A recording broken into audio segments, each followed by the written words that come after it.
All right, we're now recording the session. I have muted everybody so that we can avoid, unintended noise in the background and unintended disruption of the meeting. So I will, allow folks to speak when, when we get to question and answer period. Going to unmute some of my colleagues there at DEP so that they can help me with the presentation. And let me start by introducing myself. I'm Leldon Langley. I'm the Director of the Division of Watershed Management at MassDEP. And I am joined today by the team that worked on these regulations. John Murphy, who heads our operator training and certification program. Susie King, who heads the NPDES section at MassDEP, and Kevin Brander, who is the section chief in the Northeast region of our wastewater programs. There are other DEP staff on the call as well. So we've got a lot of folks here interested in this topic. We're up to 265 participants now. And we had estimated that we were out trying to reach about 230 different systems. So that looks like a great turnout. I'm sure folks have either multiple participants from their town or may have a consultant. And also MassDEP has joined and is well represented. So I'm going to start to share my screen to give you a view of the PowerPoint presentation. And we'll be able to work through some questions that you may have. Still admitting a few people, so give me just a moment here.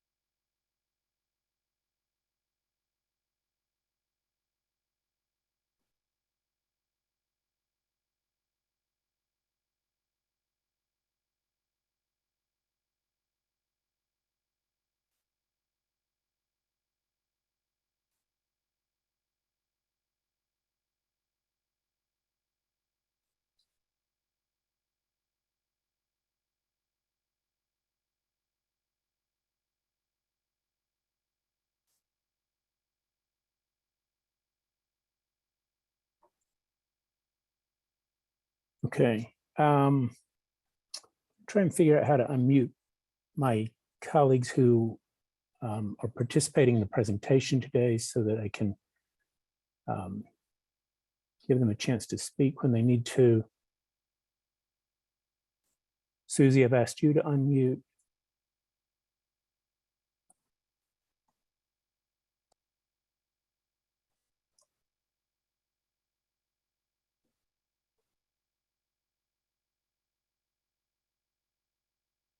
John, I've asked you to unmute now.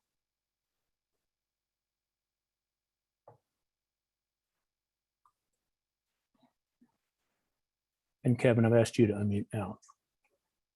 So I think that's good for now. If folks have questions as we go along, I think what it would be best is if you can type your questions into the chat. And we're going to use the recording to make sure that and the chat to make sure that we capture all the questions that folks are asking.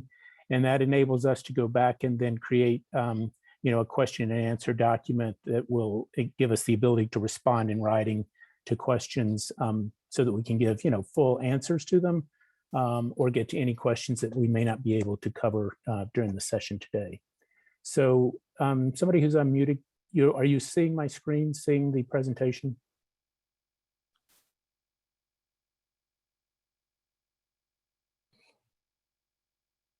John or Susie or Kevin? Yeah, we can see it, Leldon. You may want to go to the full screen version. Full screen, yeah. Give me 1 second. Look at how to do that. My toolbar is over the other toolbar.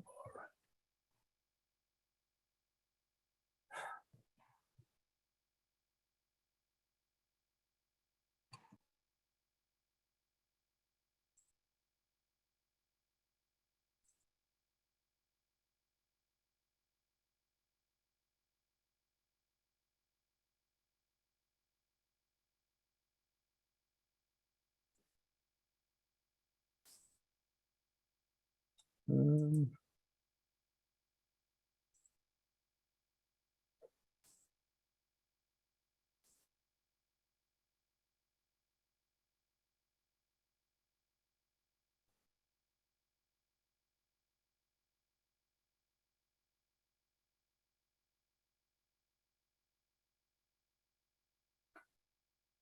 all right.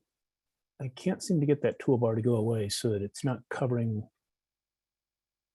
the tab that lets me go to the presentation. So I'm going to work on it like this for now. Maybe that will recede here in a moment. Again, welcome everybody. So the reason you're here today is that we are trying to provide training on a new set of regulations that DEP has drafted in response to a statute that was passed last year in January.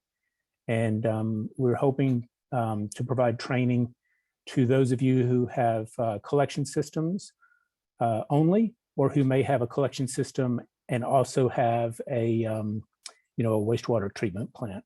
So we had sessions earlier to address systems that have combined sewer overflows. And so those folks have already been trained, and now we're reaching out to the larger groups. So I'm going to give you a little bit of information about today's training. As I mentioned, the session's being recorded. I've put everybody's microphones on mute to avoid, unnecessary noise. When we get to the part where folks are trying to ask questions verbally, I can unmute folks and let them do that. In the meantime, if you would, just type your questions into the chat to make sure we get to all of them. Also, if you haven't already, please type your name and affiliation into the chat. We will place this recording on MassDEP's website, and we will also place the PowerPoint presentation on the DEP website. We will, in addition, we will capture the questions and attempt to provide answers to all of them, all those questions in a written format, make that available to you.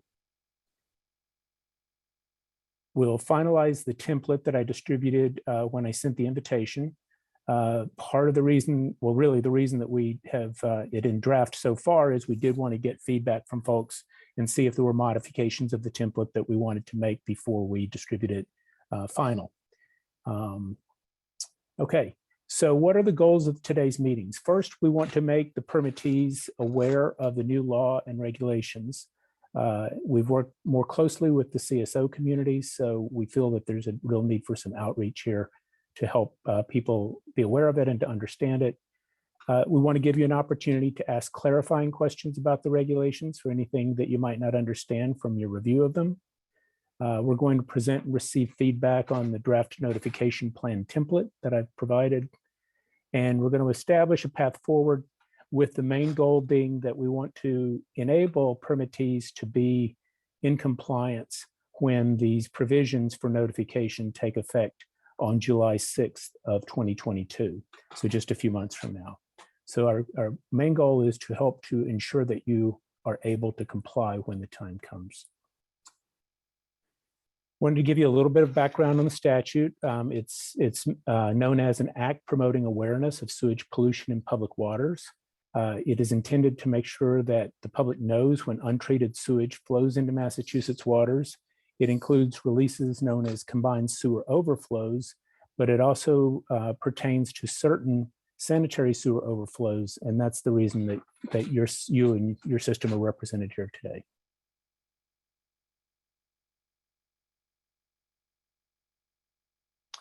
There are a few things that the statute requires MassDEP to do.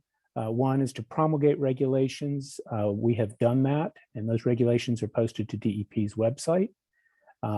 It also requires that we post event notifications on our website within 24 hours of them being issued by permittees. And it requires us to develop a database, which will be the system that permittees will use for reporting and management. And we are in the process of working with our IT department on that data system development, and expect to have that up and running by the time that notifications and have to be issued and reporting to DEP has to occur as of July of 2022. We do anticipate that it will be ready to go before that, and we're working towards that goal. The statute also requires DEP to publish an annual report each May. Try one more time to see if I can get this toolbar to go away. There we go.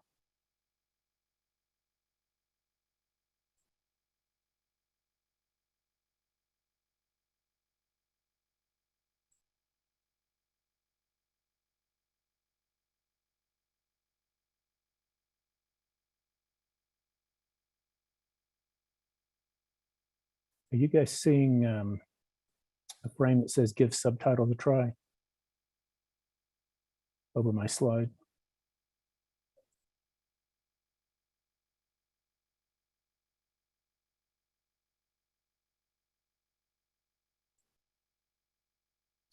Okay. All right. So now getting down to business, there are a number of events in the regulations that require notification. We've listed them all here, and I've crossed out the ones that really don't apply to the SSO permittees. So you'll see that the events requiring notification include discharges from combined sewer overflows, some types of sanitary sewer overflows, for example, sewer main breaks that reaches a water body, discharges of partially treated wastewater, and discharges of blended wastewater. So for the purposes of today, the category that's going to apply to you is partially treated wastewater for those of you who operate treatment plants. And that is because the blended wastewater definition in our regulations is a type of partially treated wastewater, but we've defined it to include those discharges that are intended to minimize the discharges of combined sewer overflows. So it's applicable to CSO communities, but not to SSO communities. And so if you have a release of a partially treated wastewater, then that would apply to your treatment plant. So I'm going to go through a section on events and public notification requirements. First, you may be aware already that there's another set of regulations that applies to sanitary sewer overflows. That set of regulations is 314 CMR 12, and in specifically 12.03 parentheses 8 has requirements for SSOs. So those are when an anticipated bypass or sanitary sewer overflow is known. You have to provide notification at least 10 days prior to the event. When an unanticipated bypass or SSO occurs, you have to provide notice to DEP within 24 hours. And within 5 days, you also have follow-up duties, responsibilities that include, providing additional information to DEP, including the activities that led up to the event, the steps taken to minimize the impact to the public health, safety, and environment, and the steps taken to prevent such an event from happening in the future.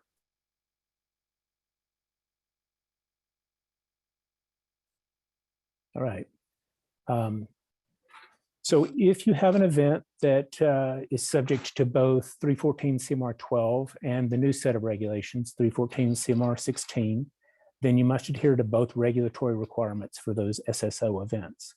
So 1203 8 A and B, A, B, and C is required for all SSO events, but the public advisory notifications that we're going to talk about in 314 CMR 16 today are required only for SSOs that meet the criteria that we identify in 16.031 C through E.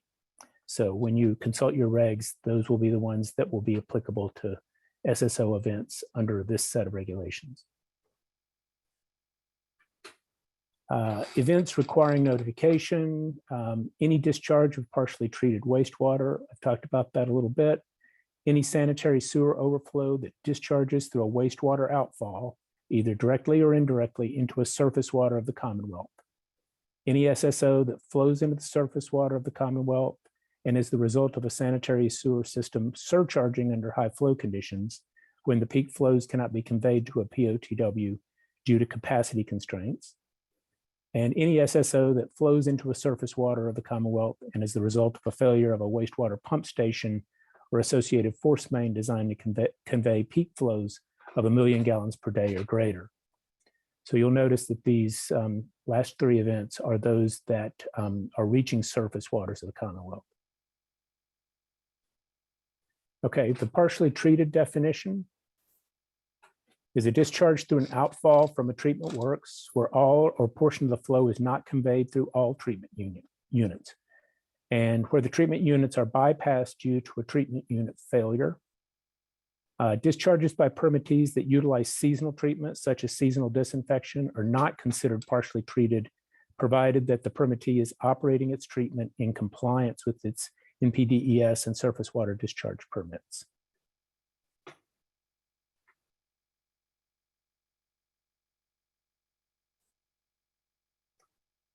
This slide conveys all the information in the public advisory notification that is required to be included in the public advisory notification that a permittee issues when one of the subject events occurs. I'm not going to go through this entire list, but it is included in the template that we've sent to you, and it's also included in the regulations.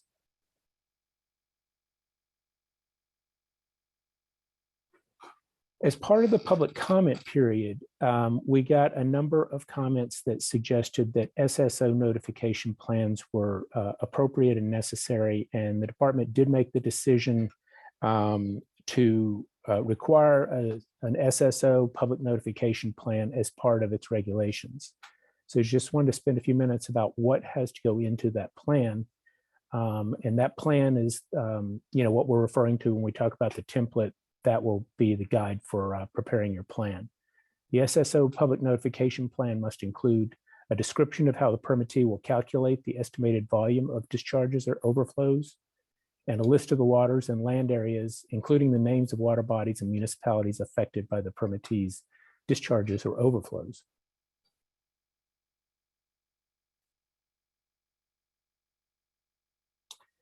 The notification requirements applies to CSOs, SSOs, partially treated wastewater, and blended wastewater. We've covered that. You have to provide notice within 2 hours of discovery on the website. And in a short while, John is going to go into more detail about what discovery means. Also, you'll need to send notification to a series of state, federal, and local agencies, news organizations, and individuals who are listed in the statute and subscribed to receive the notification. You'll have to notify those who have subscribed to receive the notification. The notification must include specific information, for example, the date and time and estimated volume and other information that's spelled out in the template and in the regs. Okay, so as I mentioned earlier, these SSO notification plans are due by July 6th of 2022. So we're going to go over the remaining requirements today. It's going to be on a form developed by DEP, and we're currently working on getting that form into a format that you can fill it out online and submit it to us in that manner. The draft form was emailed to the permittees prior to the meeting. The department will issue a written approval, conditional approval, denial, or request additional information within 180 days after submittal. But if you don't hear from us in that 180 days, then your plan will be presumptively approved.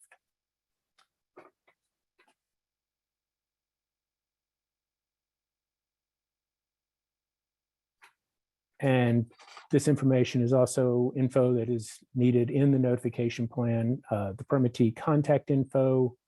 You need to identify environmental justice communities and languages that the notifications need to be translated into.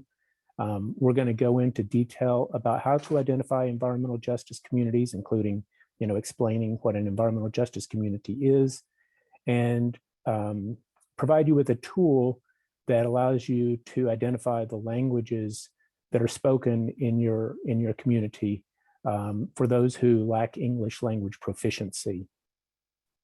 The notification plan also needs to include discharges, overflows, and public notification content.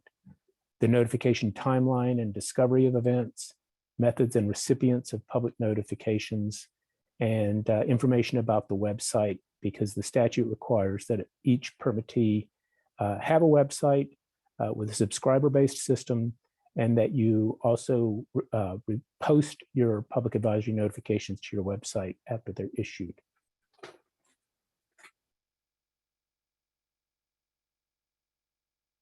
So John, I think this is where you're going to pick up.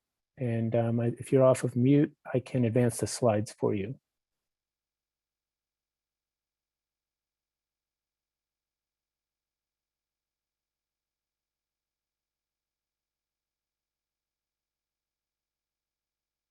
John, are you able to unmute?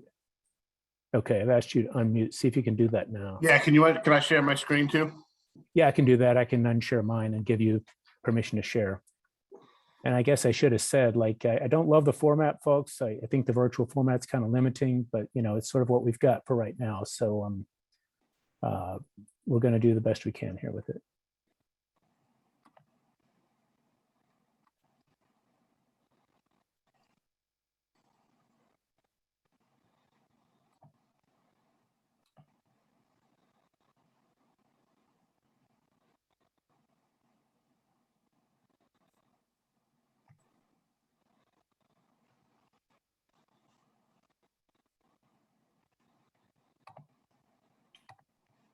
Okay. All right, John, I've stopped sharing. And I'm going to try and give you permission.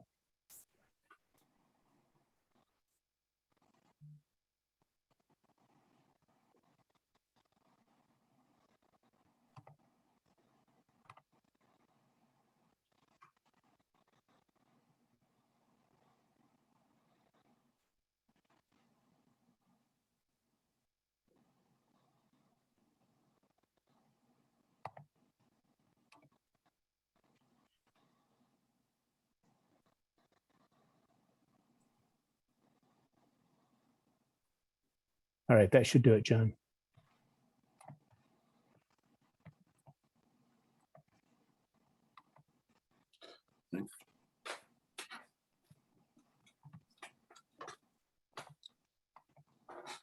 So there's, everyone can hear me all right.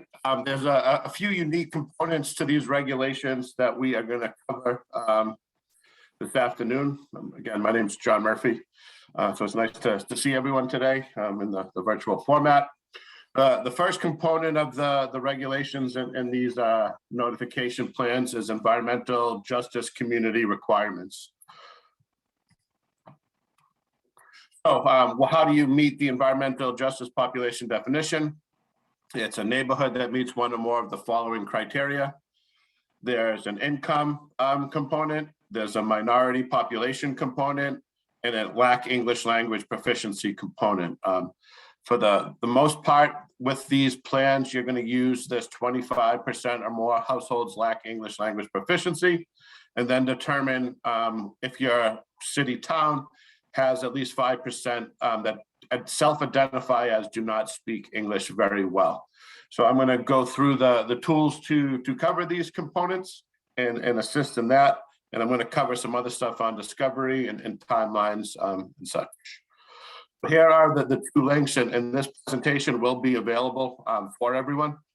So don't feel like you need to jot these down, but I will show what these links bring you to. So that first link will bring you to a list of all the towns in the Commonwealth.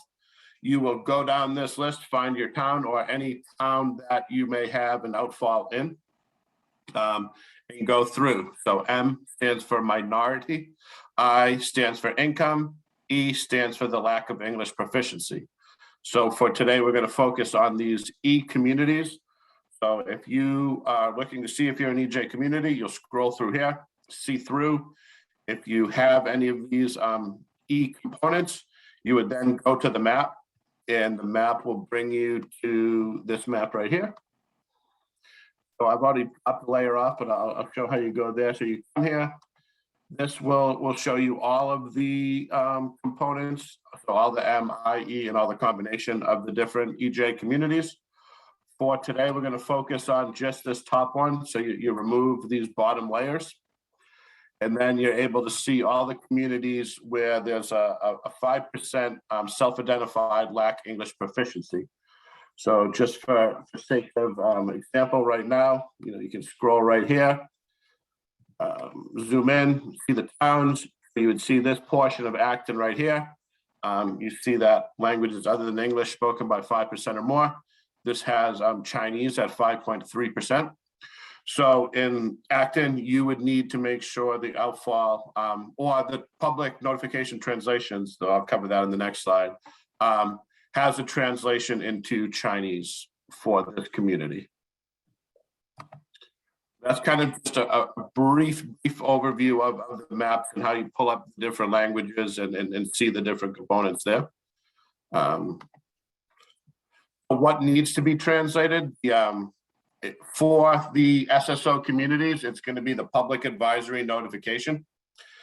And basically, this needs to be translated into other languages as appropriate, as we saw through that list. And the access needs to be provided through the website. So as we kind of go through the different components, it will kind of tie all these pieces together.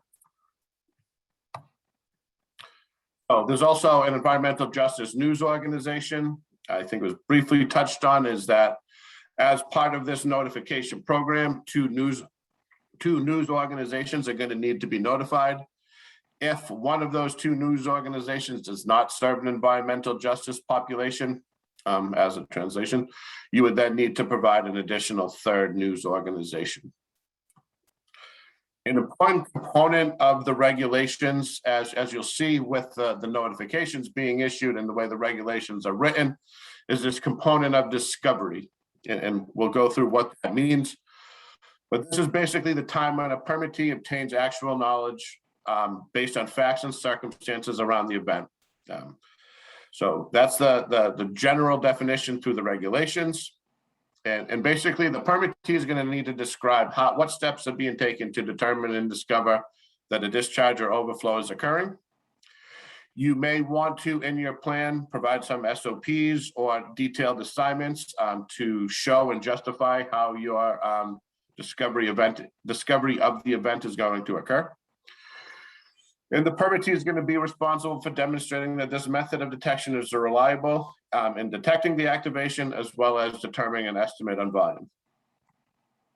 So how are we going to discover SSO events?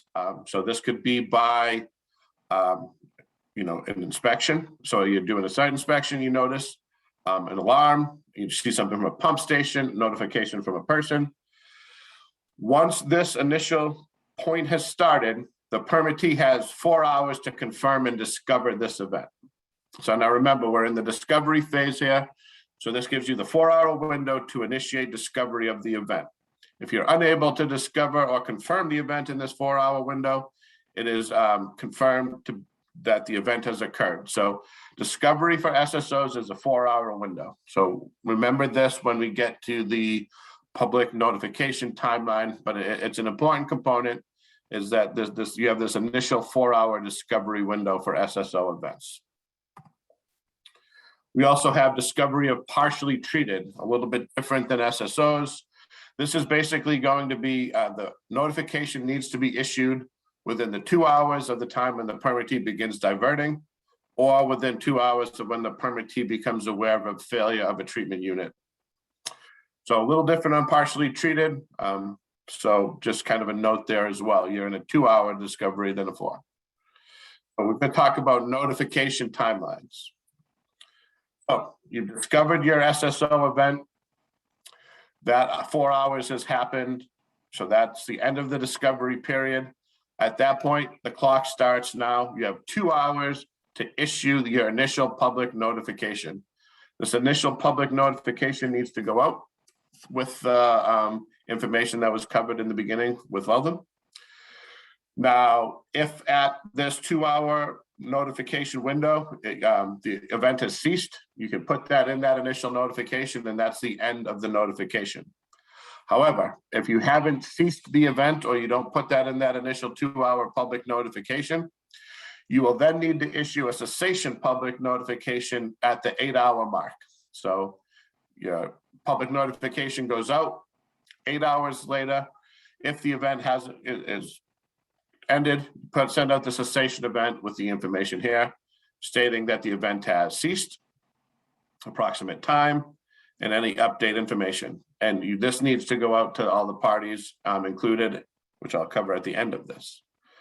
So this is kind of an important window. So you've got that 4-hour discovery window, then you have the 2-hour notification window, and then an additional 8-hour cessation notification.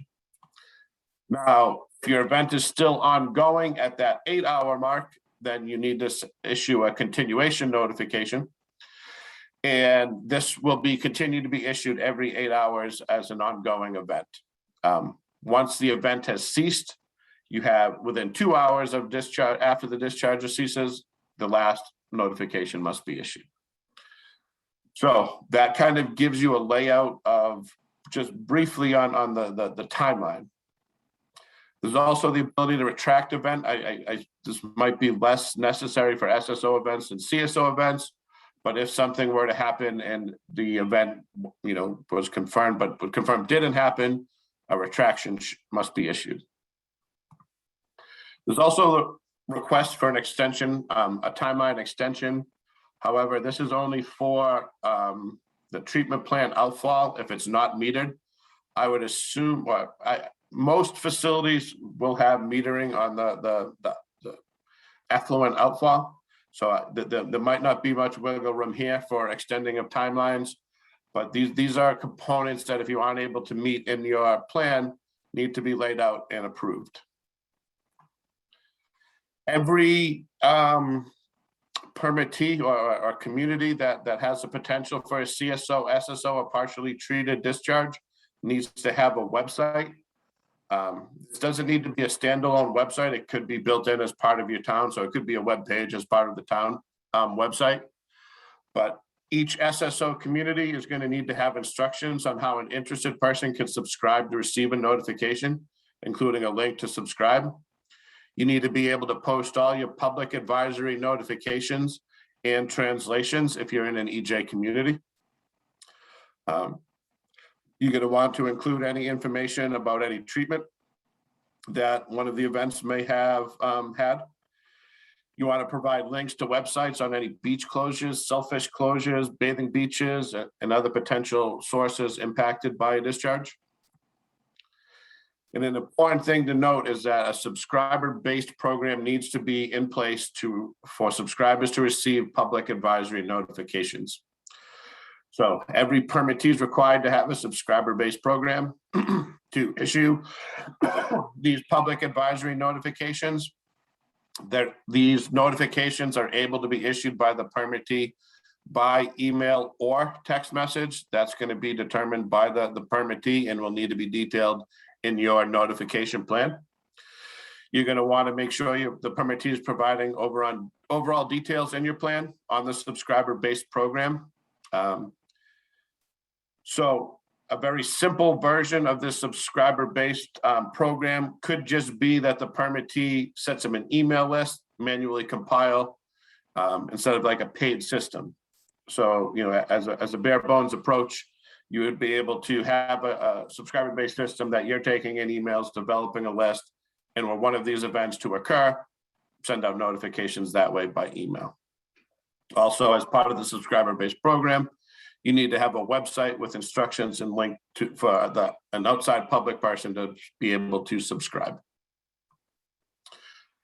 So as well as this subscriber list, there's also a wider list of contacts that need to receive every notification that is issued. Though DEP will provide you contacts and contact information for the below contacts. So we are currently in the process of developing this. So each of these notifications will need to be issued to DEP, EPA, Department of Public Health, Division of Marine Fisheries, DCR, DFW. So these all will be provided to you with email addresses.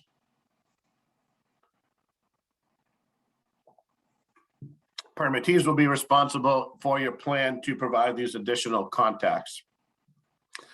and that's any municipal board of health or health department where that may be impacted. Shellfish constables, the people who have subscribed.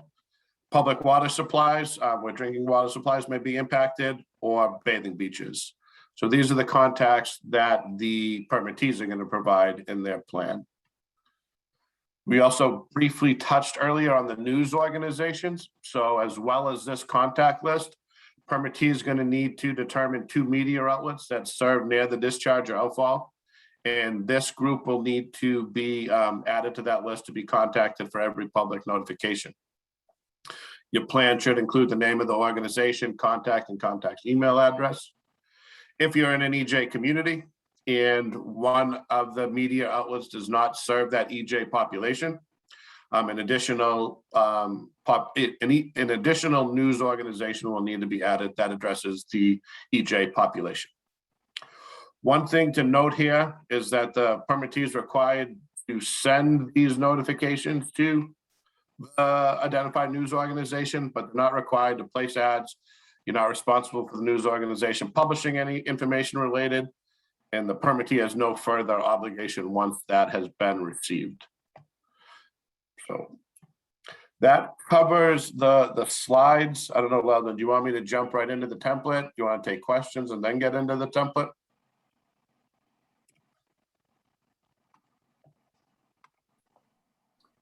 Don't have a preference, John. There are a few questions in the chat. Well, let's cover the template then, and then we will take questions at that point. Okay. So this template, as everyone's kind of received a copy of it already. So this is kind of what you're gonna use to show that you're able to meet the regulations. This is gonna be available probably in about maybe 4 to 6 weeks for the permittees to fill out. It's going to be in a fillable PDF. It will be available online. And it's basically just going to walk the permittees through the process and lay out what needs to be provided to make sure that all the permittees are able to address the regulations. So pretty simple at the beginning, you're just entering your facility information. We talked about the EJ population and the components there. So if you have any EJ community or any EJ populations that don't meet that lack English language proficiency, you provide that in this area. Basically, here's the important components of the notification plan. Is there's a lot of these communities. I believe we're kind of estimated around 230. So we're trying to streamline this process, make sure everyone is aware what events require a notification and what information is required in those notifications. So permittee is going to need to attest right here that yes, we are aware of all the events that require a notification. This is the list that was covered earlier, as well as all the information that needs to go in there. So these 2 components right here, need to be answered yes. Now, it gives you the opportunity that, there's the understanding that it's possible that all of these components may not be able to met right at the initial kickoff of it. So if you're not able to meet any of these components, it gives you an opportunity to spell out where you're not able to meet and what is going to need to be done to comply with these regulations. We talked about discovery. So the permittee is going to need to sign off on they're able to discover these events within this timeline. Again, if you're unable to meet them within this timeline, you're going to need to specify what limitations you are running across and what the future remedies are going to be. So we talked about 2 hours of issuing of the notification. Can the permittee issue within that time frame? Yes, no. Again, continuation. So these are all pretty straightforward. It has a little regulation language right there. And then you have the ability to go through and see, answer yes to these events. We talked about your website. So where are you going to post these notifications? You'll provide your website here. Your 2 media outlets will be provided here. Links to the subscriber base and directions on how a user would be able to subscribe. And then the email contacts. So pretty straightforward. I know that there'll be a bunch of questions, so we want to make sure we save enough time for that. But so basically at the bottom of this form, you're going to attest that all this information is accurate to the best of your knowledge and certify that, you know, this information is valid and correct. So with all of that being said, I think we are kind of ready for questions. So I will stop sharing my screen and we'll start taking questions.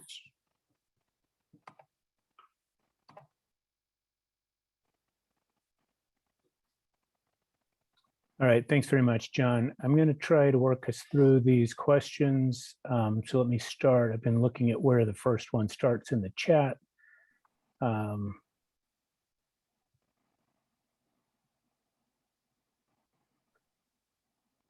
First question I see in the chat is, does a wetland meet the definition as waters of the Commonwealth? The answer to that is yes.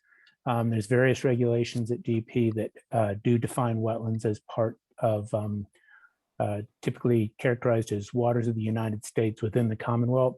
Those regs include the wetlands regs, 310 CMR 10, the water quality cert regs at 314 CMR 9, and there may be others as well.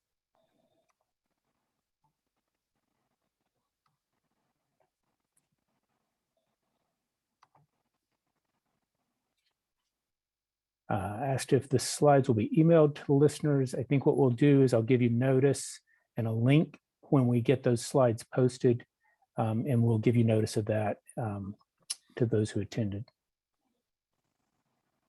as well as the PowerPoint. Okay.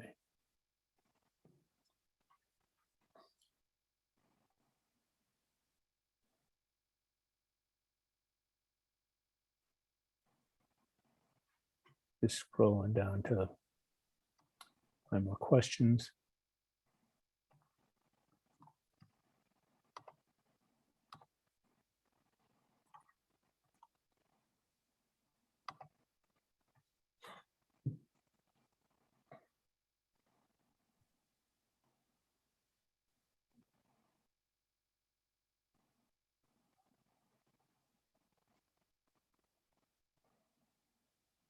What if a town is a co-NPDES permittee to a CSO community, but not a CSO community itself? Which notification is required?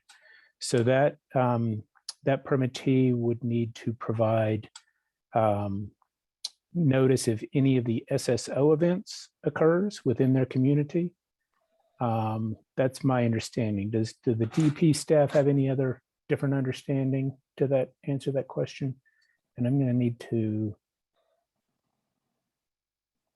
give the rest of the DP staff the ability to unmute or to unmute. Susie, I've asked you to unmute if you want to do that. There you go. I agree with what you said, Weldon. If you're Perfect. not the if you don't own and operate CSOs yourself, then you're only responsible for SSO or partially treated. Well, I guess if you're a satellite community that doesn't have a treatment plant, you wouldn't have partially treated either. So just SSO, and whoever is the CSO permittee would have the CSO notification responsibility. Thanks, Susie. And Kevin, I've given you the ability to unmute as well. Okay, if we are a collection system only and not a permittee, does this new reg still pertain to me? The answer to that is yes. So this does pertain, you know, I think you would have more limited potential to trigger one of the criteria that's requires notification. If you're just a collection system, then, you know, obviously you don't have a treatment plant, so therefore you wouldn't have a discharge of partially treated wastewater, for example. You wouldn't have a CSO, you wouldn't have the potential to discharge blended wastewater. So you have a much more limited range of possibilities, but the answer is yes. If you are a collection system only, these regs do apply for you if you trigger one of the actions that requires notification. Those are listed in 16.03. Okay, I'm asked, if I can clarify for the audience of many non-CSO communities, the notification requirements for and definition of blending at wastewater treatment facilities that are not connected to combined systems.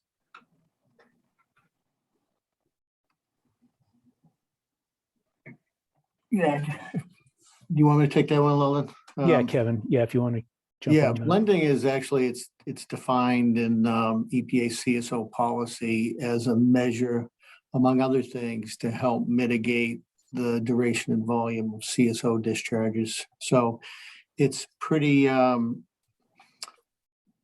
are many treatment plants that receive combined flows in Massachusetts that have higher primary treatment capacity than secondary treatment capacity. And in many cases, having that set up, they're able to take more flow and provide primary treatment for a larger volume of the flow than the secondary treatment, and then blend the flows together so that they would both at that point receive disinfection or tertiary treatment if there is any. So that's really what blending is, a targeted approach to preserve the secondary treatment system and also to minimize CSO discharges.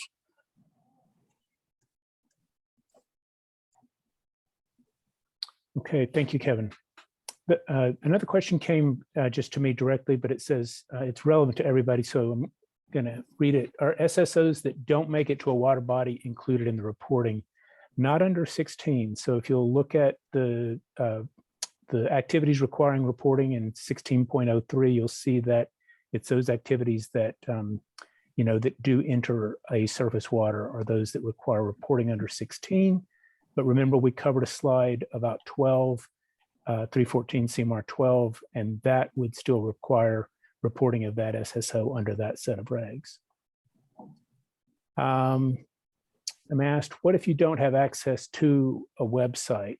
The statute does require that a website be established by the permittees, so there would need to be some type of arrangement made for you to have access to a website.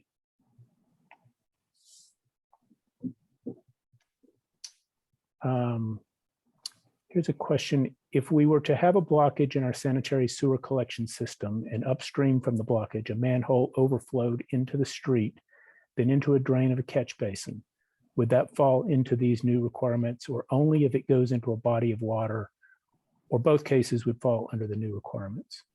Kevin, do you want to, I know you've talked a bit about SSOs before. Would you like to take that one? Sure. I think it's important for the purposes of the public advisory notification regulations to understand that SSO reporting under those regulations only applies to some very specific SSO circumstances, and having a blockage in the system is not one of them, unless the overflow would flow through some designed wastewater outflow, which is usually not the case. So I guess it's worth spending another moment on what those reportable events are. One is, as I said, if the discharge is through a wastewater outfall, meaning it was designed to discharge wastewater, sometimes, not frequently, but sometimes we'll get an event that reaches a catch basin that goes to a common outfall point with a CSO. So in those cases, if it's a CSO outfall that also serves separate storm drainage and the SSO reaches that point, that would be a reportable event. And that's dictated by the law. We had no latitude to change that. The other two SSO events are ones that were specifically defined because we, through our experience, have seen them to have the largest impacts. And the first of those is when we have capacity constraints that cause SSO events. This is typically a wet weather overflow event where we have large rainfall volumes, the treatment works can't receive all the flow that's connected to it, and we have essentially wet weather events that mimic CSO events. And in some cases, those volumes and durations can be very significant and rival CSO discharges. So they tend to be longer duration, higher volume, and higher impact. So if you have a blockage, it does not fall under that category, something that can be addressed by like a jet or truck. And the last of the SSO reportable events are for either pump stations where backups occur or force main breaks. For pump stations which are designed to pump peak flows of 1 MGD or more. In those cases, obviously, if you get something on the manner of a force main break, that's not a problem that a jet truck, in many cases, a number of honey wagons is going to eliminate. It's going to be something that has a longer duration, a higher impact. And in those cases, the discovery timeframes and the public advisory timeframes that John mentioned kick in. And yeah, well, I guess we get it. It could happen in the middle of the night. But because we've defined what we think is a smaller universe of SSO events that will have the most impact, those requirements apply even at any time. Thanks very much, Kevin.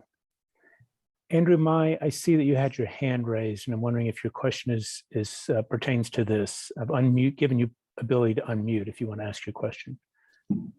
Yeah, so I just want to confirm. So for the subscription-based system being email or text, it could essentially just be the bare bones version is just an email list. Because this last time that was a question for the CSO plan. So potentially could the barest bones could just be an email list for all the parties that should receive notifications, right? So any people interested in these notifications, all the regulatory agencies.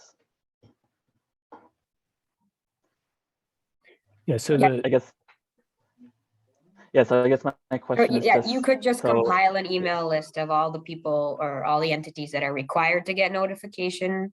And then you would have to, somehow make available to the public to know kind of how to ask to be added to that email list and use that to send it out, the notifications as an email. And I know in the CSO trainings, there was a question about whether it has to be text and email or text or email. And we have clarified that the permittee could choose text or email. They could offer both, or they could offer just one. If they choose to just do the notification by email, that would be acceptable.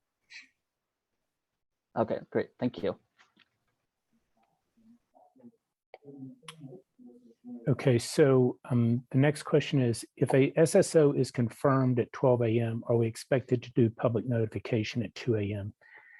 The answer, unfortunately, to that is yes, that the statute requires public notification within 2 hours of discovering the event. We've defined discovery, and the regulations go into some additional detail about that.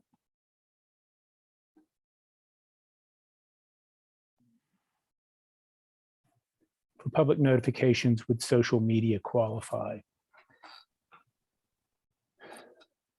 No. Yeah.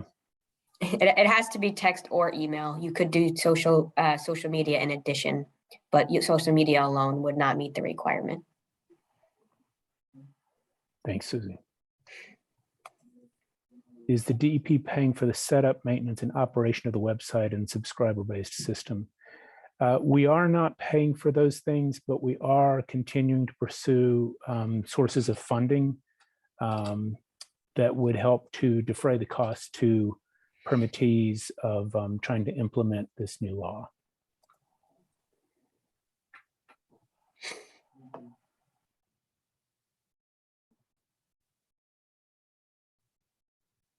We have no access to the town website or social media, so that will be unattainable for this person's department. It's a requirement of a statute, so we'll have to perhaps help you, or you'll need to pursue the ability to access a website. One conversation that I had did envision the possibility that some communities might co-join and share a website as a way to help defray the expense, and difficulty of setting up a website.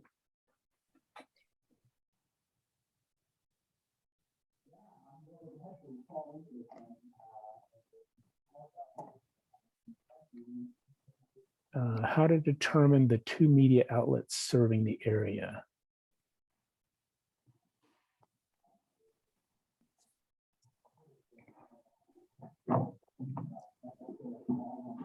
I think that my understanding of this one is that, that folks who live in a community will have a pretty good understanding of the media outlets that, are utilized the most or serve the most of the population within those areas, just from common knowledge.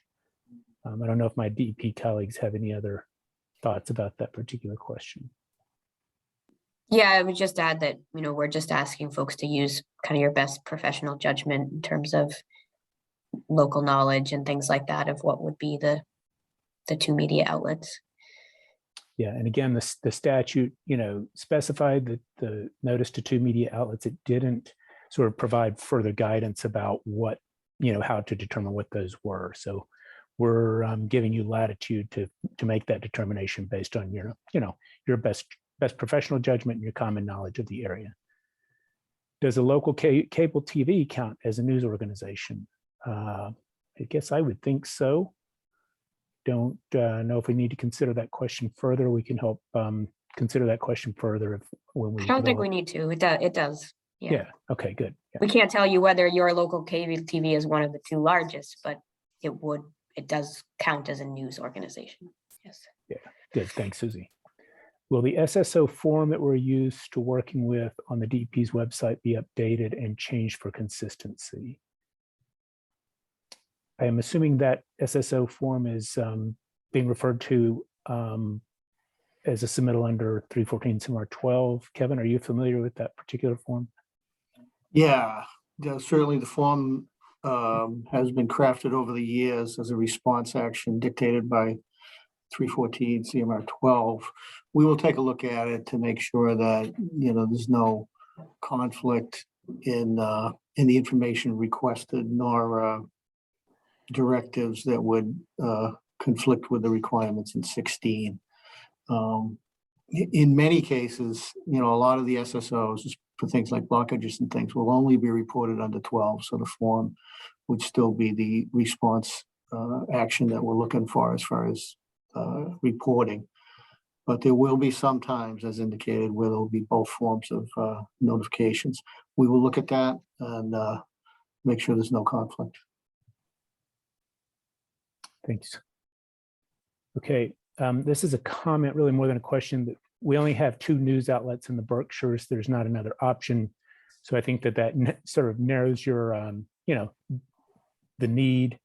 But if your community is identified as an EJ population, then you would need to see if there was another outlet that served that EJ population, perhaps in a language that population spoke. So that would be the way I'd respond to that. Media outlets aren't awake at 2 a.m. That might be the case. You don't have to get them to respond or take any other action, but you do have to send them notice. So simply putting them on your subscriber list and sending them the notice would help you, would ensure that you comply with the law. Is July 6th the firm date, or will time extensions be allowed? There are some provisions for extensions that are in the regs. They require that the applicant or the permittee make a request to DEP and specify sort of why they can't comply with it. So we would consider that, and that would be something you'd do at the time you submit your template, your SSO plan to DEP. Can multiple co-permittees use the permittees website? Yes, I believe that is the case. That is acceptable. Does an SSO inside a home due to their own blocked sewer service need notification? What if the blockage is on the sewer main or street? No, these would not typically meet, particularly not the first one. The second one, the blockage in the sewer main on the street, I don't think it's a capacity related issue, or not sure how you'd interpret that. Maybe Kevin wants to speak to that.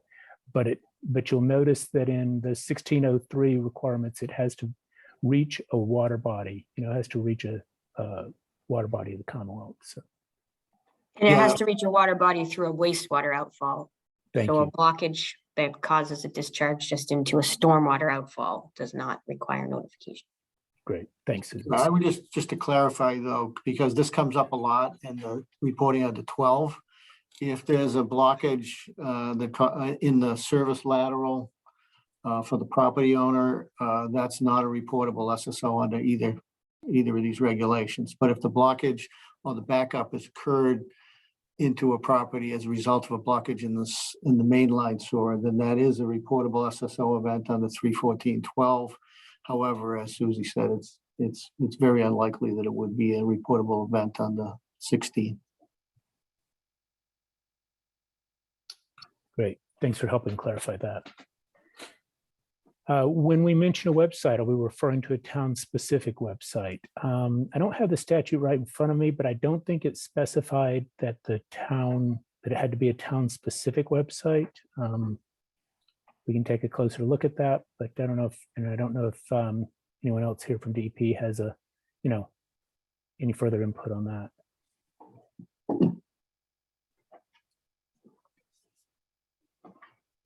Okay. Can we provide a link to the template for those of us who did not receive it? Yes, I'm trying to think of the best way to do that. As you can imagine, me emailing 230 people is a bit to manage. Have whoever put that question in there just to email me. I'll put my email in the chat and they can email me right now and I'll send it to them. Okay. That's Andrew Boulay, who will reach out to John Murphy. And John, you want to just put your email in the chat if you haven't already? Thanks. We could post that template to our website, the draft to our website too, and make it easier that way. How far downstream of a wastewater treatment plant outfall is considered affected or potentially affected for the list of municipalities affected? And 2, is there a website that shows the drinking water supply areas? I'm going to take the second question first, and I'm going to kick the first question over to, I guess any of you, but I guess we've all talked about that for some time. Let me talk about number 2 first. Is there a website that shows the drinking water supply areas? What we've done is we have identified, I think it's called MassMapper, and it is a website that DP maintains that shows where drinking water supplies are. There are certainly some surface water intakes that are downstream of, say, CSOs and so forth. So you can find those locations. The other question that we got at the last training session was, what about discharges that might affect, a zone 1 or zone 2 of a public water, groundwater supply well? And having looked at that, and we were talking about, we're talking about surface waters here. So our take on this is if the zone 1 of a groundwater supply well intersects with the water body, that is the receiving water, then that well should be considered, notice should be given to that public water supplier of that groundwater source. And sort of the rationale is that if the zone 1 intersects the water body, then it is assumed from the pumping test that the well is inducing infiltration from the water body, and therefore it has the potential to draw pollutants into the well. We've limited that to the zone 1, not the zone 2, because zone 2s are a much larger capture area and would be much less likely to actually pull in a pollutant just based on the fact that a particular surface water happened to be, within the zone 2 of that well. We are making that tool available. The link to that tool will be available. We've got it in draft form in the Q&A document that we've drafted and are going to publish for the CSO permittees. So we can certainly include that in this one as well, in the SSO permittee Q&A document as well. Hopefully that answers that. How far downstream of a wastewater treatment facility outfall is considered affected or potentially affected for the list of municipalities affected? This has been a troubling sort of issue for us. We know that in We know that in some of the CSO long-term control plans that there are models which predict, how far downstream that pulse of bacteria might, remain intact or continue to exist. And so there is some modeled information from some of those facilities that have long-term control plans. And Kevin, I think that you probably have, I know you have more experience with this issue than I. So do you want to speak to that anymore? Yeah, sure. London's correct. This is among the most difficult, the statute, uses the term like impacted areas or affected areas and things like that. And obviously we're talking about discharges with unknown durations, unknown quantities, and in some cases, especially in SSOs, they're not even designed outfall points. So this is a very difficult question to have a very thorough response to. I think that, it's going to be event specific. I do think that, the categories of SSOs that we're talking about here, the capacity related SSOs and the pump station related SSOs are going to be at sites that are in some cases known by sewer authorities. We've been around here looking at wet weather overflows for enough years to know that, there's certain low points in the system that commonly are the places where the stuff comes out of. Also, if you've got pump stations, we have towns with 50 pump stations. We have towns with no pump stations. But if you have pump stations, as part of this effort to put together the notification plan, you certainly should, identify which ones can pump 1 MGD or higher, and look at what the impacts might be if they were to get into a nearby surface water and what's downstream. So some of the tools that Leldon's talking about, like MassMapper, should be very useful in seeing where the water supplies are.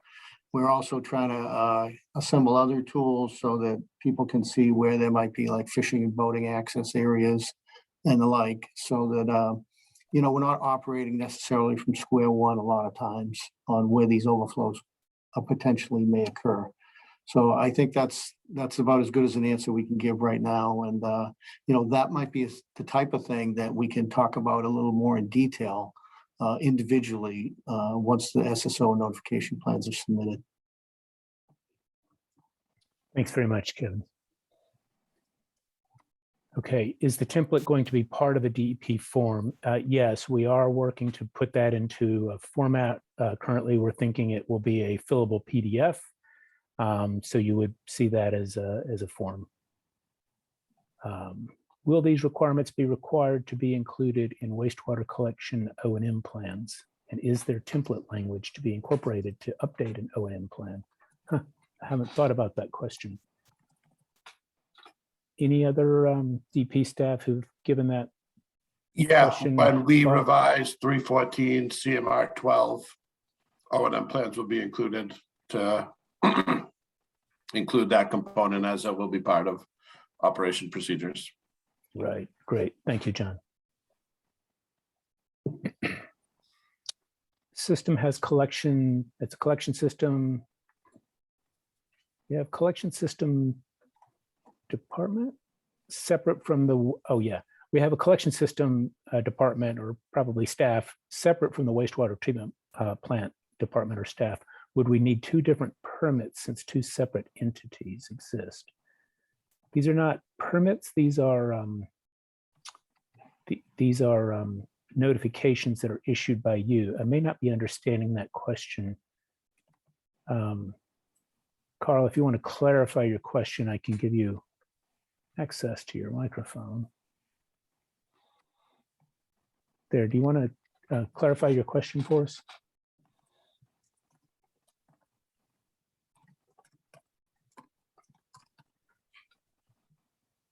Carl, if you want to clarify, you can find your unmute button.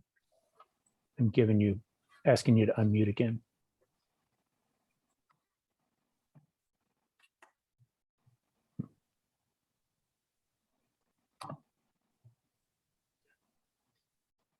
All right, I guess we can come back to that question. Can it also be a local town media or a standard times thing? It can be a local town media. I think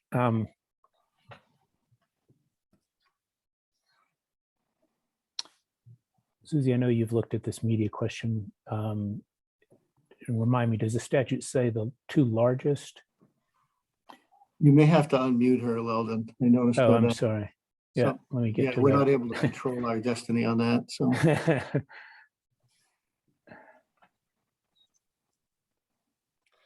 That's probably why Carl couldn't ask his question either. Yeah, you know what? Let me, So the problem is if after you unmute us, if you mute yourself again, you can't unmute yourself. So I had some temporary background noise, so I muted myself and then I couldn't unmute myself. oh, yeah. So anyway, anyway, on the media question, it does say in the statute the two largest news organizations. So, you know, we're not ruling out any sort of news organization thing that could qualify as a news organization, but you know, leaving it up to the permittees to determine if it is one of the two largest serving their area. And you know, we're not defining exactly what that is. We want to give you some latitude and flexibility to figure it out.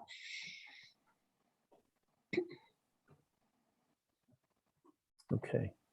Next question is, guys are out in the middle of the night on a sewer blockage. Is DP expecting the superintendent to start the notification process while still taking care of the problem? It seems unreasonable. You'll recognize that the statute had certain requirements, and one of those was that the notification be given within 2 hours of discovering the event. So, you know, we didn't have a lot of latitude about how that process occurs. Or the timing of it. It does not necessarily have to be the superintendent, but there is a requirement for notification within 2 hours of discovering the event. Yeah, but again, Leldon, it's important to point out that generally a sewer system blockage is not going to be something that requires a public advisory notification. Oh, good. Yeah, thanks for picking up on that. Yeah, right.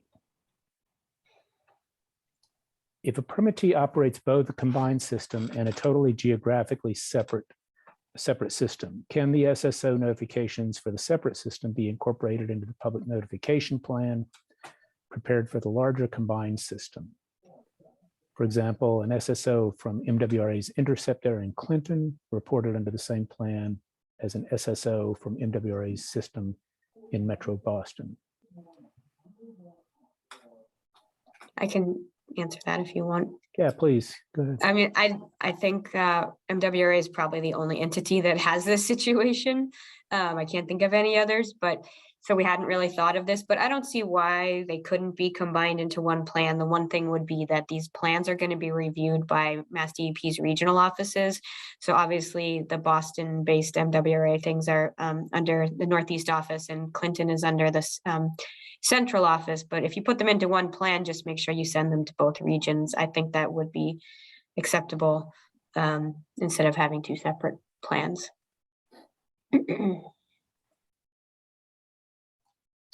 All right, folks, I'm trying to make this a little easier. I've now given people permission to unmute themselves, so that hopefully will make it easier. Try and stay on mute if you aren't asking a question, just to cut down on unwanted noise, but folks should have the ability to unmute themselves now.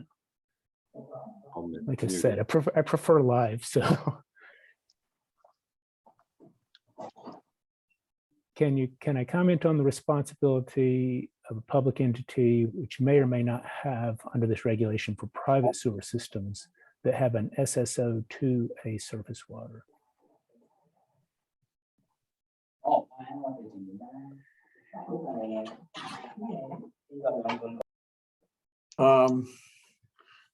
There's, Oh, for clearly the private permittee is only going to be responsible for the system they own and operate. So I don't think there's an abundance of private sewer systems that would have SSOs of this type of magnitude that we're talking about. But in those events, and correct me if I'm wrong, Susie, the obligation would be on them. They would be considered the quote permittee, the private system. I agree. I think there'd be very limited times when private systems would meet the definition of the events that trigger notification, but if they did, yeah, they'd be responsible, not the public entity, if they're the responsible party. Thanks, guys. I agree with that. So who is responsible for the notifications on a SSO that occurs on private sewer on private property, i.e. within a condominium property? They connect to our municipally owned sewer. So I think we've just addressed that. The private sewer owner is responsible for for any notification that might, be required under this.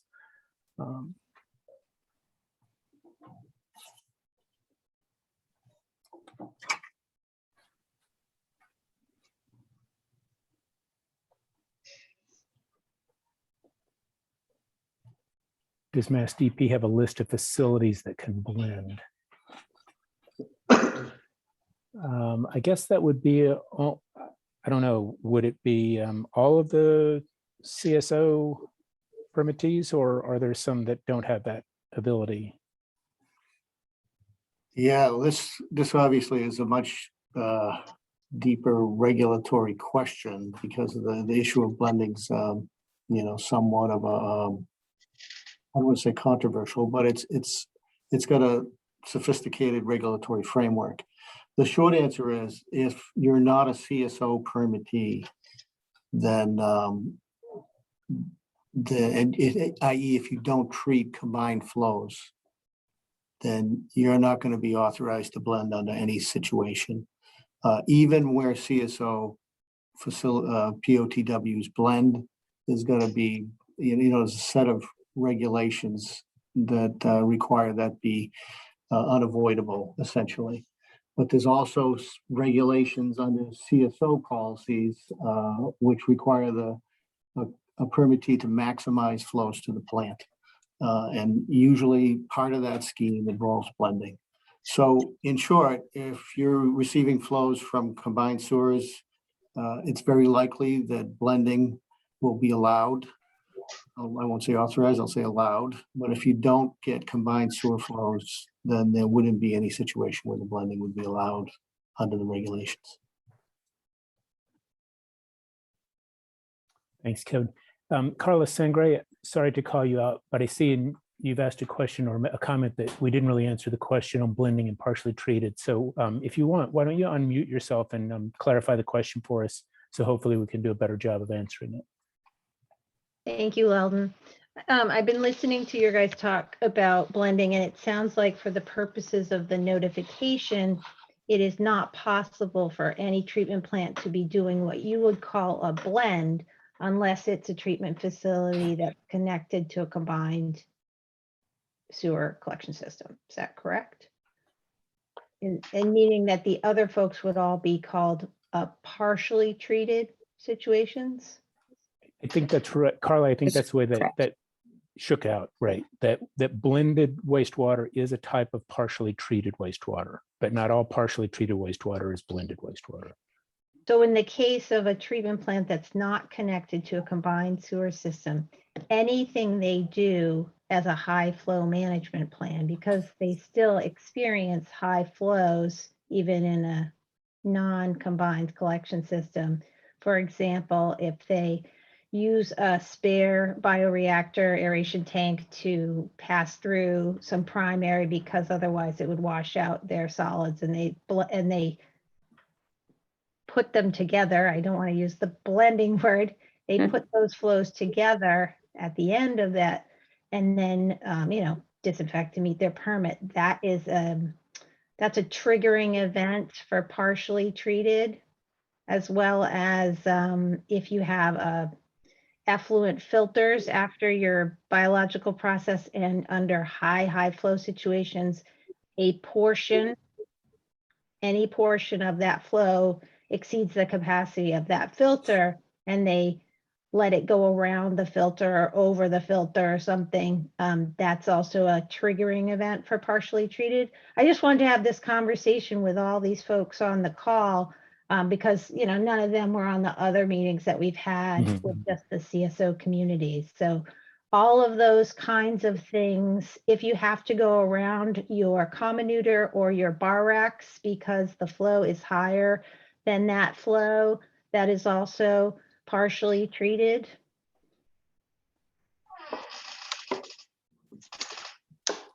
I think the short answer is yes, Carla, but something like a common with a bar rack, if you can try to advance an argument that it doesn't go through the common but it goes through some bar rack, a side channel to go to a bar rack, there's at least some manner of treatment. So I think, there may be cases like that you need to get into the weeds of, but, if there are the events that you talked about before that, like you're using excess tankage to route some flows around secondary, those type of events, by the definitions in the statute, are included in this program. Regardless of whether there's any permit violation. Yes. Correct. I just wanted everybody on the call to hear it. Thank you for, raising those scenarios and clarifying. I see Ashley has her hand up. Do you want to ask the question? Oh. Yeah, Leldon, I- Mick Nowak here with Ashley. Like last time. Hi, yeah. Okay, could you just clarify the responsibilities of private systems under 16.00? Because you seem to have said, people ask questions about private systems, and those would be maybe condominiums. They would certainly have a permit, right? Do they have responsibilities under this too? Yeah, my understanding is that anybody who has, who has a permit, groundwater or surface water, that was one of the triggering events described in 1603, would have the responsibility for notification. Including a website? Yes, but Okay. it's How- unlikely that the private systems are going to have the types of events that are going to trigger. So they're unlikely to have an SSO through a wastewater outfall. They're unlikely to have I think, a pump station that's more than 1 MGD. And we think that in most cases, they're not going to have the surcharging system either. And I don't know if Kevin wants to add more to that. If they did meet any of those three, yes, they would have the responsibilities, but I think it's going to be very rare that they trigger those events that require notification. Okay, I would agree with you on that. It's very unlikely. I'm just curious if they know their responsibility under it. That's all. Right, yeah. The statute does not, limit its requirements to public sewer authorities.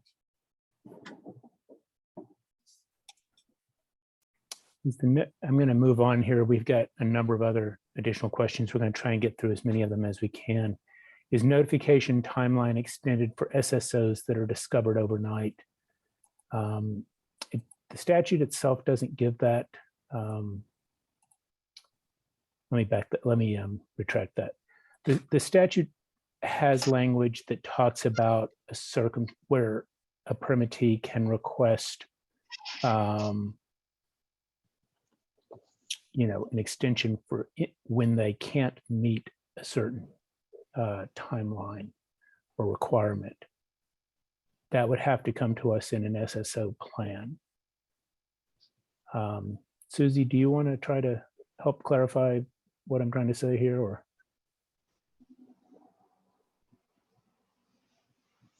I think, but John had said earlier in the presentation, there are some opportunities for extensions, but it's only for certain situations that, like if you're not metering. Well, yeah, so SSOs would not be metered. And John, maybe you can answer this better than I can. Yeah, I think we want to take that one and we'll, there was another question that came in. These question and answers will go out in a question and answer document. So don't feel like you have to jot everything down. Once we get all these questions in, I'm copying them out of the chat. We'll respond with a full document with answers to all these questions, just so there's a clear playing field that everyone understands what the requirements are that will go with the template. So it'll be kind of one whole package that you'll be able to kind of digest all this information. It's a lot of information, really quick at you, kind of a little bit out of the blue. So don't worry, we're going to have the template, the presentation, the Q&A available, full answers to everything. So again, if we don't get the exact answer or the full answer out right now, we will be in a week or so from now, be putting out a full Q&A document to support all the questions everyone's asking. So, any questions that you may have additionally, throw them in the chat. And like I said, they'll all be addressed. And some of them we want to take a little bit more time with to go back to make sure we're giving you the most accurate, full answer, not just a quick off the cuff answer to a question we weren't necessarily prepared for. So just kind of put that out there as well. All right. Yeah, thanks, John. I'd rather give them good answers a little bit later than bad answers on the spot. So can we provide a flow chart that blends both regulations, which forms to fill out, which ones to notify for? I'm assuming that by both regulations, you're referring to 314 CMR 12 and 314 CMR 16. Haven't really thought about doing that. I think that's another question we'd want to take under advisement. I have a question. Jonas from Bridgewater Hi, Jonas, go ahead. said, if you bypass a part of your treatment that does not violate, you still have to do public notification? That's ridiculous. Your audio broke up a little bit for me. I'll make it simpler. If I bypass my grit chamber and I'm making permit through my effluent, I still have to do public notification that I'm bypassing a grit chamber? The short answer to your question, Jonas, is that is the way the law was enacted. Do you know what that's going to create here, or any wastewater plant? The public doesn't really know what our treatment processes are. They just know that whether they're in permit or out of permit. Correct? I'm just trying to look at this logically, that if I'm bypassing something that will not affect my permit, why does the public need to know about it? I guess that we don't really, the law was passed in the form it was. I think there was a lot of parties involved in crafting the language in the law. And, at the end of the day, this is the way it was signed into law. And I think at some point, there were perhaps some folks on the call here that had made some attempts to try to raise the points that you did.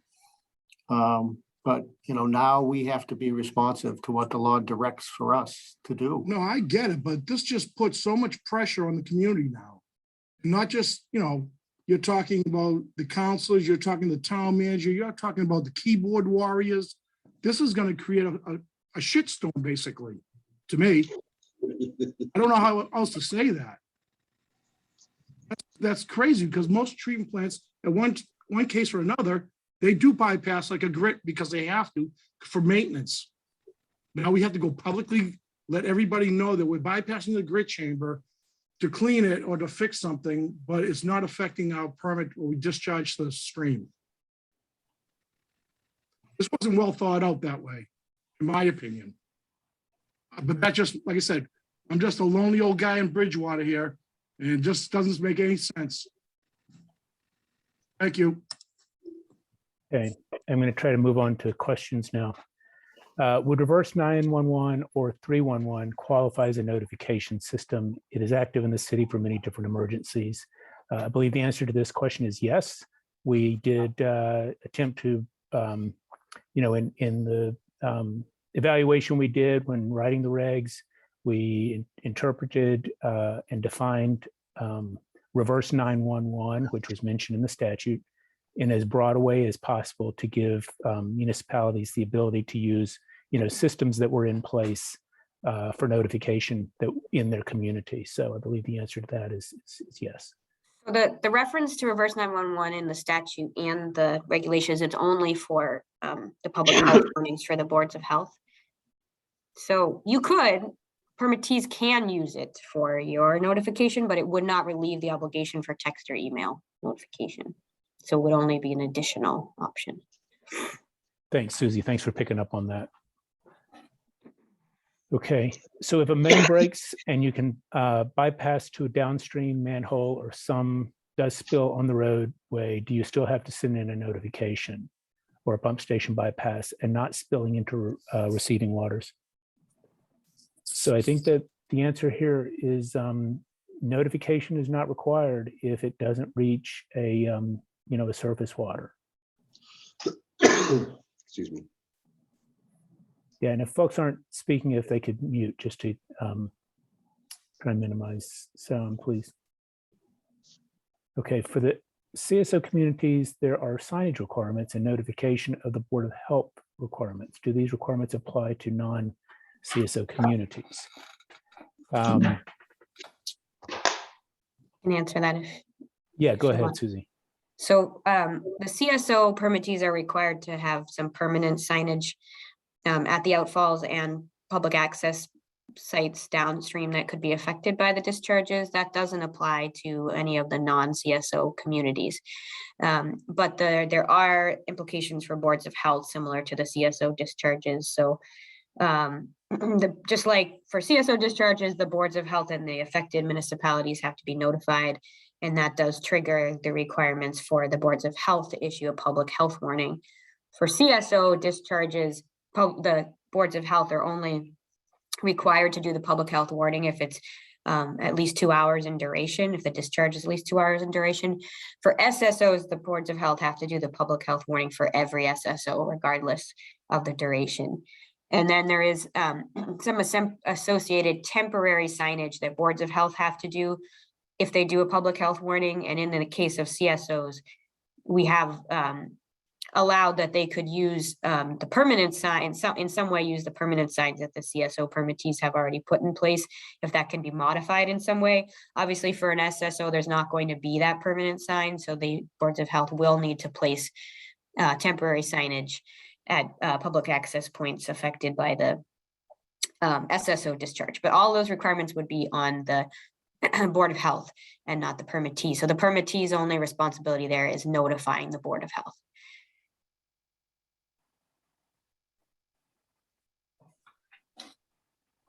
Okay. As long as the media outlets are notified, can the website wait until the morning?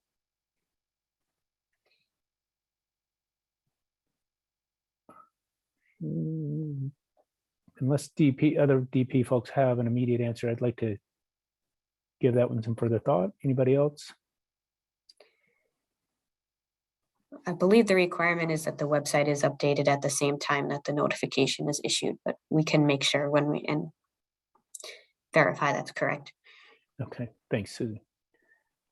This person's town has a list of people that signed up and want to be informed of anything that comes up. Can that be my subscriber list, or does it need to be specifically for SSOs? I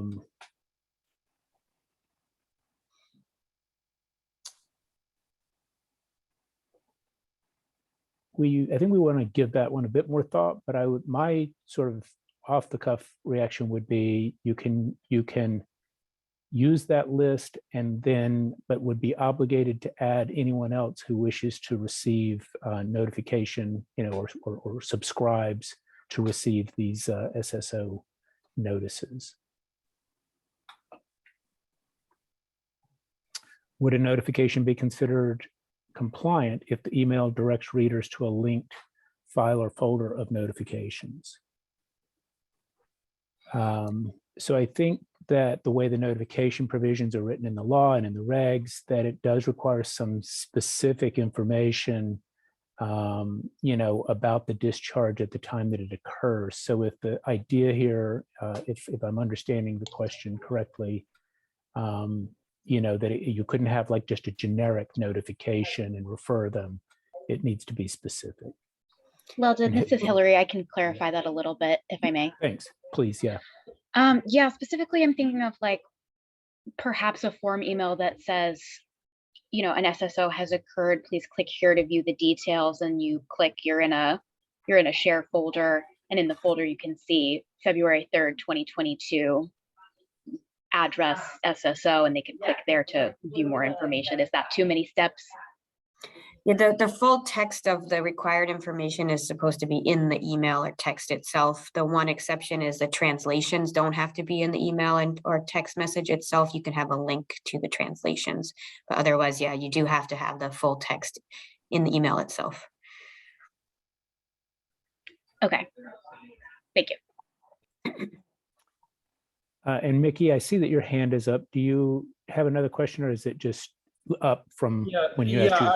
I just wanted to address the gentleman from Bridgewater there about, say bypassing a grit chamber. Yes, we are required by the legislation to do that. That horse has already left the barn.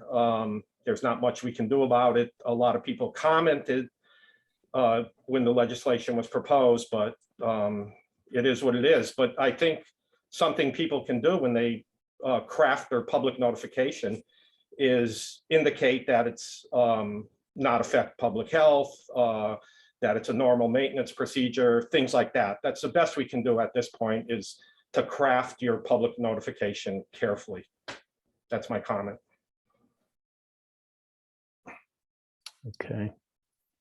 This comment or question is related to websites and other mandates that puts pressure on stressed budgetary facilities. I think that we've addressed it by indicating that, that the statute does require certain things, including a website, and that DP has tried in drafting its regs to be responsive to the requirements of the law.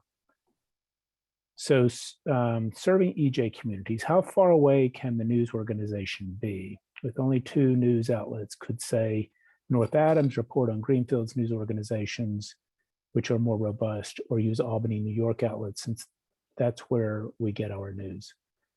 I don't think that there is a, I think that the proposal for which news organizations you intend to use, including those that you intend to use to reach certain, EJ populations, will be, should be proposed by the permittee.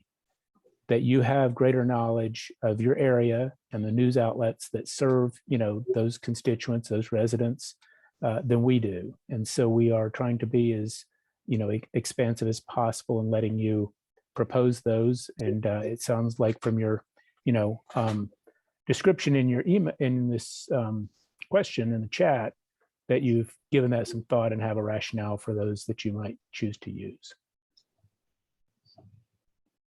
Okay, thank you. Can we put the website of MassMapper in the chat box thread? I don't know if I can come up with that while trying to manage. I think all John the- already Oh, did it. John did it. Good, perfect. Thanks, John. If one's wastewater treatment facility discharges to groundwater and not surface water, is one still required to complete this notification plan submission? Yes.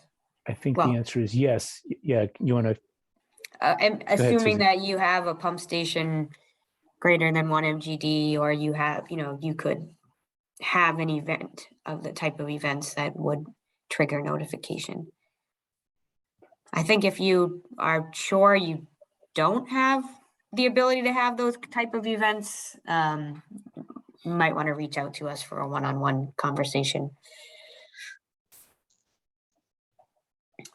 okay. And then Amy Lowell makes some suggestions for having us develop some scenarios that would help, demonstrate or illustrate, SSO scenarios that would be applicable under the law. Let us take that under advisement. There's a number of other issues and loose ends, other things that we're trying to do right now, but I understand the value of that suggestion. When is 314 CMR 12 being revised? We do not have a specific timeline for that. That's a task that we've partially undertaken at this point, but don't have a projected timeline on it yet. How does the public know how to sign up for notifications? I suppose that they would know by you placing that on your website. You could send out a message through the sewer utility, the sewer authority. I don't know if DP folks have any other thoughts about how to let the public know.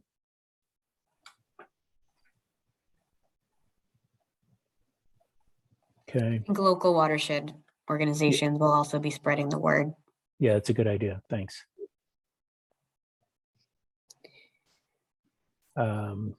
Kevin, this one is directed at you. Didn't quite understand. Is a sewer manhole overflowing down to a catch basin? Is public notification required? Yeah, John, I know it's, that's kind of a nuanced answer I gave, but in your case, you're not, your flows, if they reach the catch basin, would only be to an MS4 system. So those outfalls are deemed not to be outfalls under the definition in the act, which defines outfalls contingent on their design to discharge sewage. So, but you know, generally that's the answer. If it gets to a catch basin that discharges to a stormwater only outfall, then that does not considered to be a discharge to a wastewater outfall as we've identified in the regulation. I hope that makes it clearer. Okay, here's one I haven't considered. Who is responsible for notification if an SSO occurs in one town and enters a water body through a neighboring town's outfall? I don't have a ready answer for that.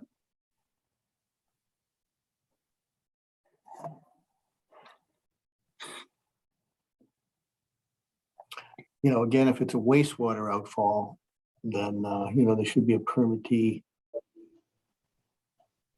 that's associated with that. I think it would be a rare situation where it is a wastewater outfall that this would be occurring. And if it's a stormwater outfall, it wouldn't require notification. Right. Okay. This person's asking if they understand the requirement correctly, a list of all the names that have subscribed to the emergency text notification system. That's thousands of names. So the notification through reverse 911 is required when a Board of Health has to give a public health warning. So those events are probably less frequent than, you know, SSO, well, sorry, less frequent than CSO. I think you read the question events. wrong, Weldon. The question is about, you're not supposed to use the citywide list for this subscriber-based notification. These are people who have signed up to receive sewage notifications, not, so it doesn't go out to the entire city. It goes out to the subscriber list who have, you know, purposely joined to receive that notification.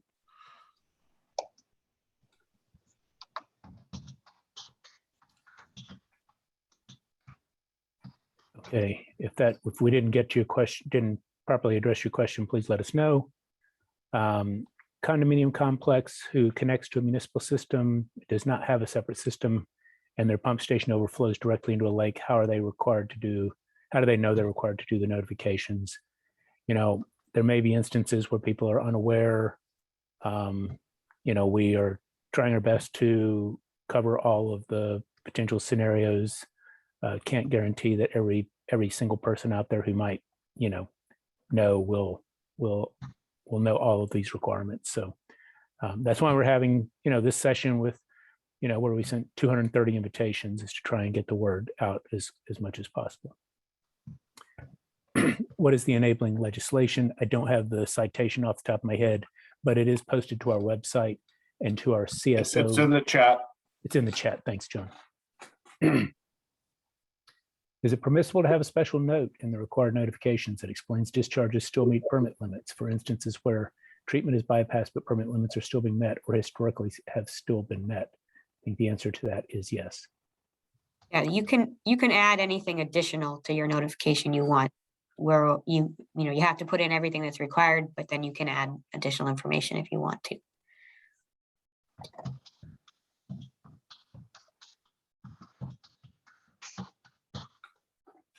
All right, this looks like more of a comment than a question.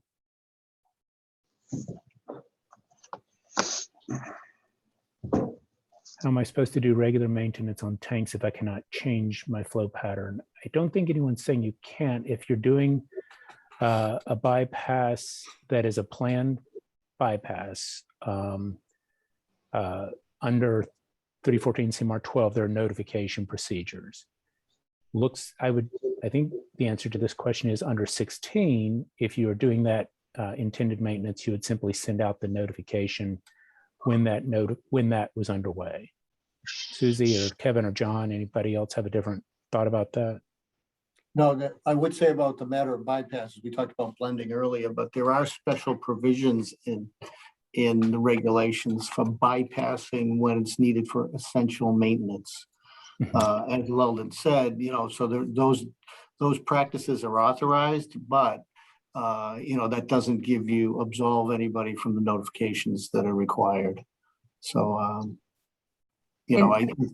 that's a case that Susie said that could be explained well, and what, if any, water quality or effluent impacts it would have. And I just want to add that just because you're doing a notification under these regulations doesn't mean it's a violation. There's a requirement for a CSO discharge to notify, but obviously they're not a violation every time you have a CSO permit. So it may appear that way to the public, but just because there's a requirement for a notification doesn't necessarily mean there's any kind of violation. Okay, Bob Button mentions asking to reconsider website update requirements or guidance. Overnight field staff may not have access to or skill set required to update the website during off business hours. So we've talked about this in various other places today, but if there's a constraint, then you should make us aware of that during your submittal of the SSO notification plan. And at the same time, make a request for what's a reasonable amount of time. Okay. Have the local boards of health been notified of these additional posting requirements? They will be asked to do. We have had a session with boards of health through the Department of Public Health. We are in the process of planning another session with with boards of health, health departments, and we have a scheduled presentation at the Mass Health Officers Association on March 2nd. So we are reaching out to health departments and boards of health to try and help them understand these requirements as well. Can we verify when you provide written responses that these regulations are not in conflict with the requirements of a NIPD's MS4 requirement? We can take that under consideration. And Weldon, I agree, we shouldn't try to answer that now, but I wonder if the person asking it could clarify a little bit more why you think there might be a conflict, just to make sure we fully understand the question. Yeah, thanks, Susie. Go ahead.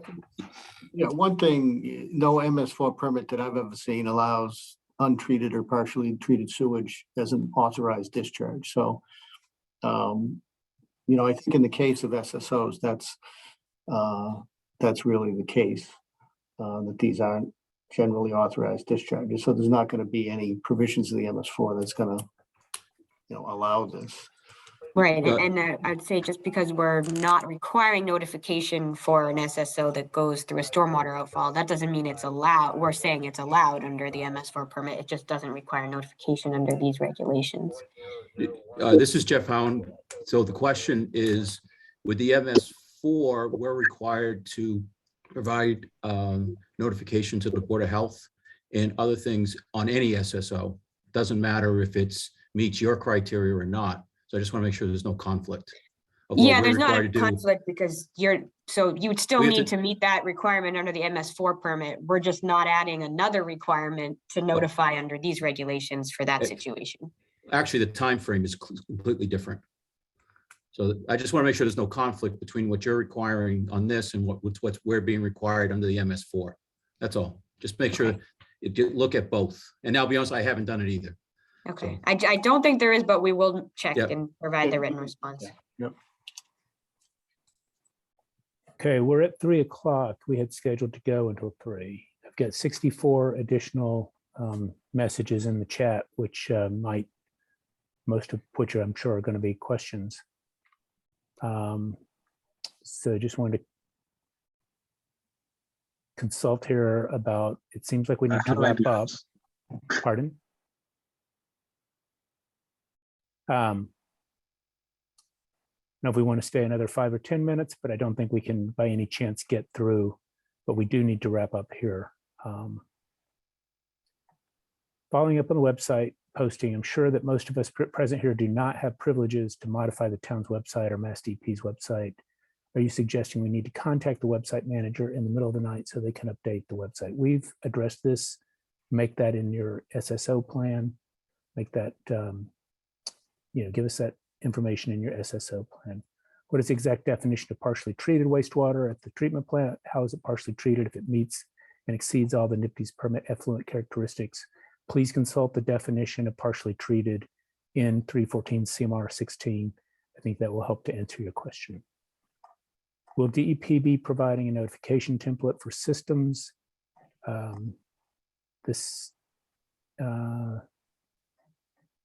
don't think we have plans to develop a notification template. Can we redefine blended wastewater? No, these regs are promulgated. I propose that the treatment plant O&M plan covers a rerouting flow past a process for maintenance with no adverse effects on treatment, then it's not partially treated. That's a comment. All right, I see a number of expressed concerns here about the impact of the regs, and we've tried to address those. So I think at this point we should wrap up. Is there anything else burning that folks need to ask before we wrap up the presentation? There is a question in there about having another information session prior to the July deadline. And I think that's probably a good next step from this. Yeah, Is that's a that good we should idea. try to regroup and maybe in the next 6 weeks. So maybe something in, mid-March to pull everyone together, get the QA document out, get the template out, and we'll be able to follow up at that point with some more information and work with everyone on next steps. Okay. And it may be that when we develop our written response to these questions that that will address and alleviate the need to ask questions at the next event. But if we are able to plan another event, then and don't have questions that have been, and there are questions that haven't been addressed so far or aren't in the chat, then we can try and address them at that point. Most of you will have my email address, which from the invitation. So if you have a question and you want to submit it to me, I'll transfer it over to the Q&A document that we're going to work on, or that we are working on. Is there anything else that we need to touch on before we go about next steps? As I mentioned, we will, finalize the template. We will post the recording to the website. We will post the presentation to our website. When the template is finalized, we will give you notice of that and provide you the link or the template. And sounds like we're now contemplating scheduling another session as well. So I guess unless there's anything else that we need to address right now, that I would like to express my appreciation for everyone attending, for your thoughtful questions, and for your attention to this in helping us implement it, as seamlessly as possible for all of us. All right, everyone, have a good day. Thank you.